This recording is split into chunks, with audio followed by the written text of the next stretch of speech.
देखो प्रत्यानयन बल का मतलब सीधा सा क्या है, जैसे मान लो ये रस्सी से हमने एक, इसी को दिखाना, तुम इसको पास से थोड़ा सा दिखा देना।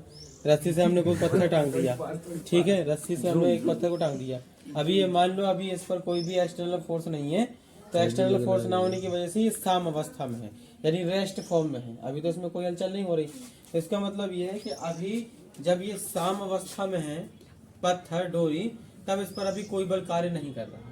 नेट बल इसका क्या है, 0 है। अगर मान लो हम इसको एक सिरे की ओर ऐसे खिसका दें और खिसकाने के बाद में हम इसको छोड़ दें, तो छोड़ने के बाद में ये कहाँ की ओर जाने का प्रयत्न करेगा, जहां था वहीं जाने का प्रयत्न करेगा। लेकिन अभी ये बीच में तब तक नहीं आएगा जब तक ये कई कंपन ना कर लेगा। पहले वहां जाना, लेकिन वहां जाने के चक्कर में और उस साइड चला जाता है, फिर वहां से वापस आता है, तो वापस आने के चक्कर में और इस साइड चला जाता है।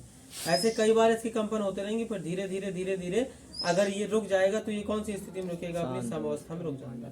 यानी प्रत्यानयन बल का मतलब सीधा सा ये होता कि अगर हम इस ऑब्जेक्ट को, इस वस्तु को जो ये है, अगर एक तरफ हमने बल लगाया और बल लगा के विस्थापित कर दिया, और विस्थापन देने के बाद इसे अगर हम छोड़ देते हैं, विस्थापन देने के बाद अगर इसे हम छोड़ देते हैं, तो छोड़ने के बाद इस पर प्रत्यानयन बल लगेगा जो इस पत्थर को साम्यावस्था में, यानी अपनी प्रारंभिक अवस्था में लाने का प्रयत्न करता है। तो विस्थापन देने के बाद इस पत्थर पर जो बल कार्य कर रहा है वही आपका प्रत्यानयन बल है।